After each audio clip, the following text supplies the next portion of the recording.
Welcome, everybody, to another episode of the Pondcast. Today's episode, the Kaiju Connection.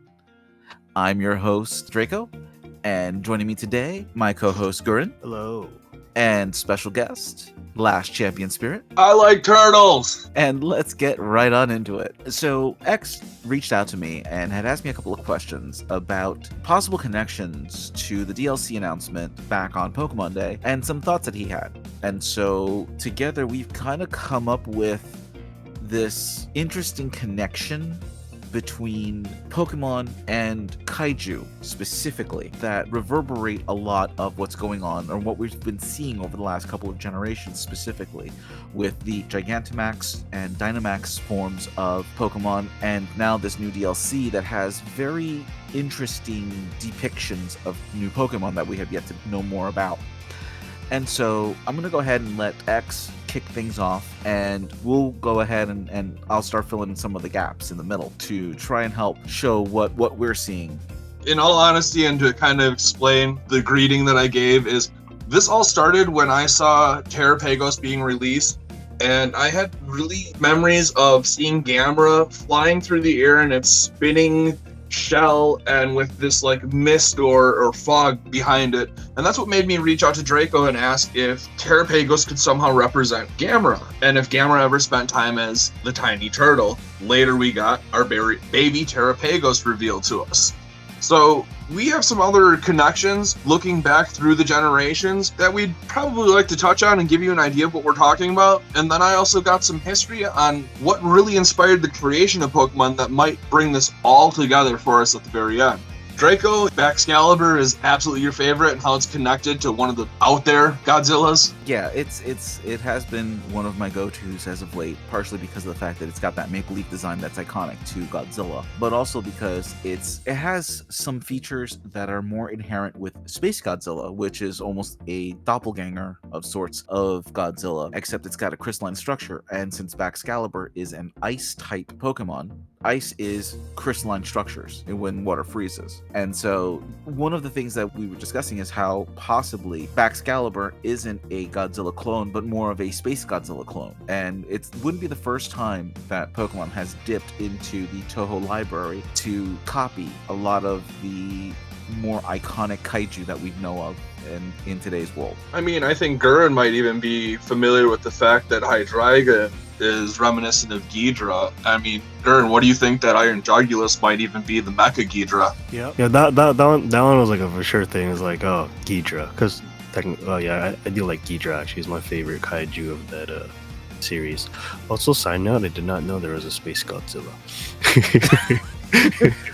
I'm pretty sure that the Space Godzilla and Bahamut Zero of Final Fantasy are cousins. Well, then I want to touch base on the images that we got for the first part of the DLC coming, where you see Ogerpon, and then you've got the three other Pokemon that are there. And if you look at the bird, Pheasantipity, it has a very unique look, and the moment I saw it, it rang so hard for me with Rodan, of all the kaiju in the world. And it's a very specific looking Rodan. It was probably one of the original ones, not the one that looks more bird-like now, but the original 1960s Rodan model. If you put this image next to the bird that you see, it's oddly similar between the two. The only thing is Pheasantipity is giving me those awkward eyes, and now I feel like Rodan's coming on. But then you have, what is it, Ogie Dogie? Yeah. This Rodan picture makes it look like he's catcalling. Well, Okie Dokie, the moment I saw that one, it was just like, okay, if we're talking kaiju, then we've got to talk about King Caesar. Oh yes, my second favorite one. Yeah, I forgot all about that one. Which it looks more like a dog than anything else. It's supposed to be a Karen, but it's definitely dog-like. Yeah, that Shisa thing, right? Or something like that?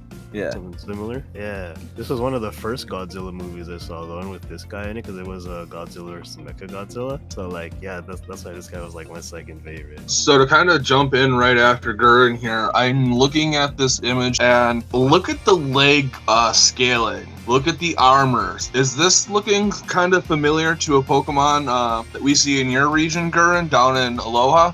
Thinking about Komoho? Oh, I'm joke. I was actually thinking about a dog.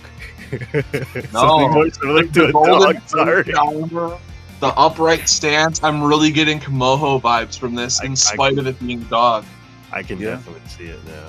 Yeah, And I can see Pokemon taking these alternate perspectives and getting more than one design out of a single inspiration. We've seen it in the past before. Paradox Como.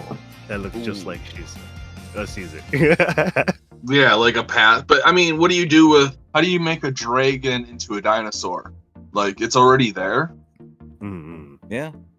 Nah, just make it fur instead of the gold plates. That would make a lot of sense because reptiles coming from birds make it more like the for alligators. I forgot the proper name for it, but it's the more calcium or kind of like shell material that forms plates on things that are reminiscent of where feathers would emerge. Well, the other one I wanted to mention was it Monkey Dory? Kind of like we could have gone with Kong, and it with the current Godzilla, King Kong movies that are coming out would be an obvious one. But if we're talking about a monkey on a smaller scale, then you're thinking like I went to Mighty Joe Young as a better fit. Which was a movie about a giant gorilla, but not Kong size.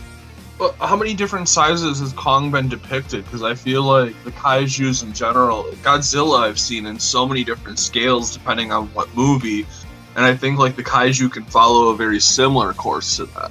Possibly. Mm-hmm. Yeah. Maybe I'm just tucking back into my old, Power Rangers nostalgia. Yeah, maybe. It's always been a question with depending on what era the movies are taking place will determine the size of Godzilla, and even then they couldn't really nail down a specific size, although the current Legendary Pictures version of Godzilla is, I believe, the largest on record. I like to think that Mighty Joe Young is just the baby King Kong, which might even fit even more to bring this back to Monkey Dory, being that more slim, and he's even seems mental orientated the way he's pointing to the headband and to his cranium in general. But I mean, to touch on the kaiju concept, yeah, I mean, we don't really have much more other than the King Kong connection, but we have seen a lot of King Kong being emerged from I believe it's the Skull Island and Monsterverse sort of thing into some of the Toho and kaiju stuff.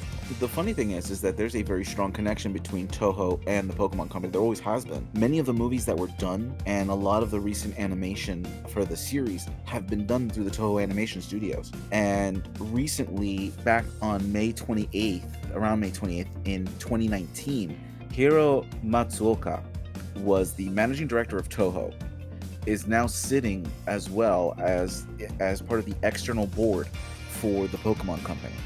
So you now have Toho basically on the same table with Pokemon. So seeing a lot more of these monsters in a hard connection between Pokemon and our Kaiju-verse, it's not that far-fetched anymore. It hasn't been, not for a long time. Well, that's exactly something that I wanted to hop in, and it's not just the newer generation of Pokemon that we're seeing these inspirations from the Kaiju. I mean, you go all the way back, you have Tyranitar and Aragon that totally represent Godzilla and Mechagodzilla. In fact, the whole idea of the Pokeball might even have been inspired by the Kaiju capsules that we saw in very early Kamen Rider, which has been said to be one of Satoshi Tajiri's favorite series.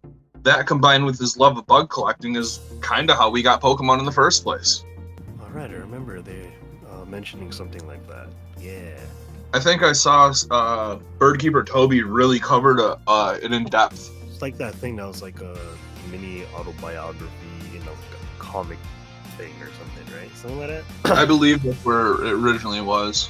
To be honest, I have to say almost all my information comes through the community, as we are all connected with the spirit.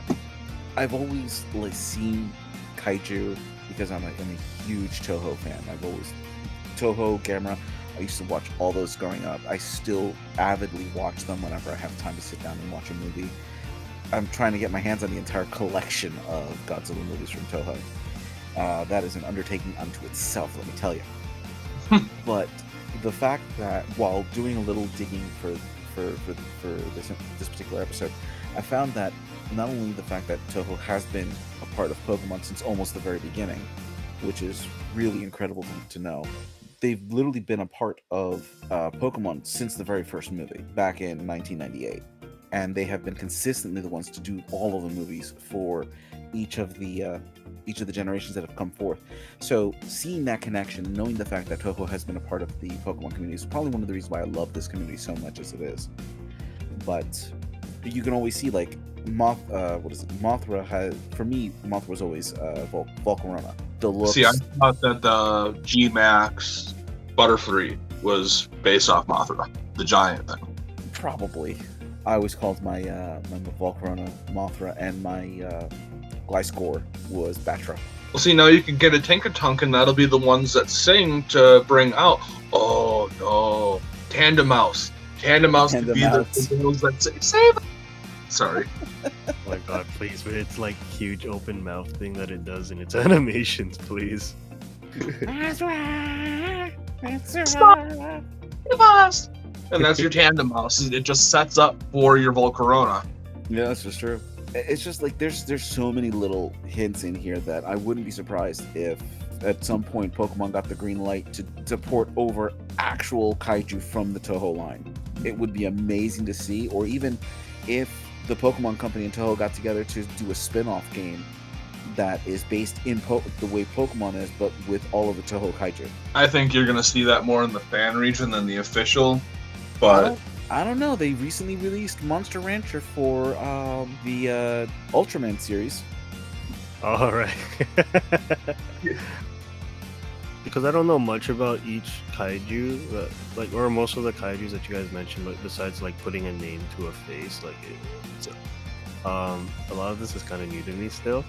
But I feel like it's not that bad. I mean, like, if you even have like the creator of Pokemon, like having like that, or having those like as a base inspiration for his designs for Pokemon in general, I think it makes sense, because like as much as I want to say like everything like that you see like is maybe someone just came up with it on the spot, I feel like there's always going to be some kind of inspiration, right?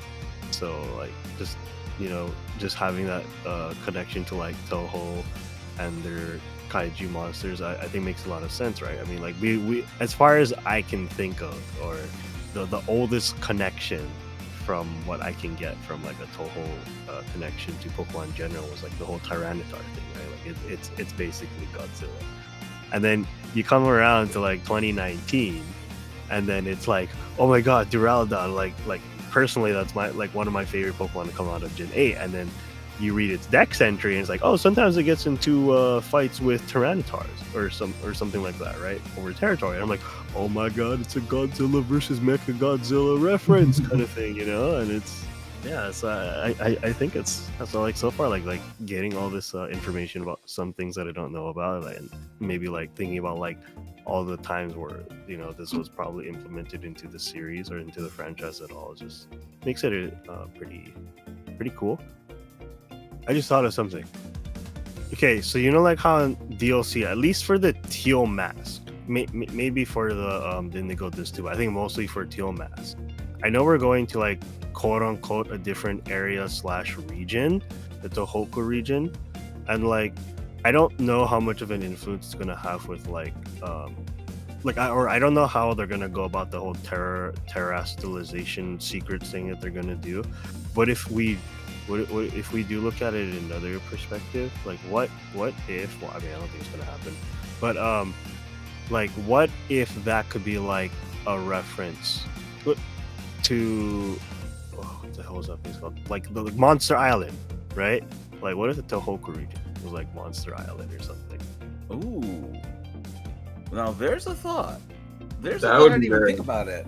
I mean, it does have a lot of the rich history that's tied to the Momotaro Japanese folktale.